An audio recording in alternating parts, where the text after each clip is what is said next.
மதுரை ஆட்சி செஞ்ச பாண்டிய மன்னன் காஞ்சனமாலை அரசிக்கு ரொம்ப காலமாகவே குழந்தை பிறக்காமல் இருந்திருக்கு. பாண்டிய மன்னன் ஒரு பெரிய சிவன் பக்தராக இருந்ததுனால பெரிய பெரிய யாகம் பண்ணி குழந்தை வரத்துக்காக யாகம் பண்ணியிருக்காரு. அந்த யாகத்திலிருந்து வந்த ஒரு உருவம், அந்த உருவம் வேறு யாரும் இல்லை, சிவன் தான். யாகத்திலிருந்து வந்த சிவன் உருவம் நெருப்பிலிருந்து பாண்டிய மன்னனுக்கு சிவபெருமான் ஒரு பெண் குழந்தையை கொடுக்குறாரு.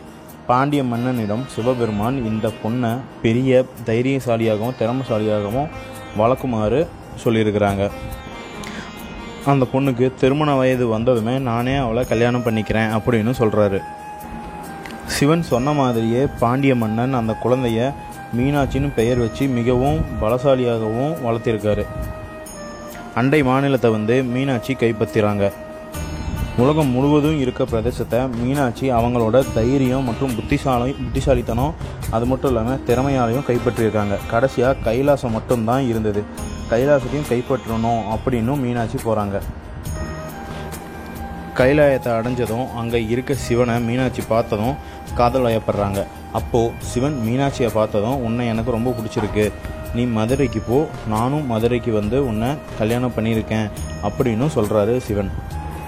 சிவன் சொன்ன மாதிரியே மதுரைக்கு மீனாட்சியை கல்யாணம் பண்ண சுந்தரேஸ்வரர் ரூபத்தில் மதுரைக்கு போகிறாரு. அங்கே போய் மீனாட்சி கல்யாணமும் பண்ணியிருக்காரு. இது சித்திரை மாத முதல் தேதியில் நடக்கிறதால இது சித்திரை திருவிழா மற்றும் மீனாட்சி சுந்தரேஸ்வரர் திருபோகம் அப்படின்னு சொல்கிறாங்க.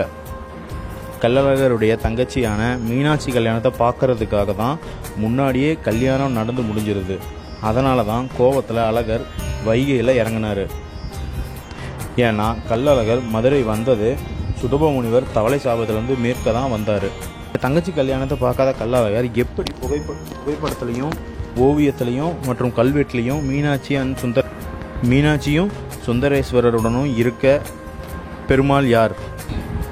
திருப்பரங்குன்றத்தில் இருக்க பவளக்கனிவாய் பெருமாள் தான்.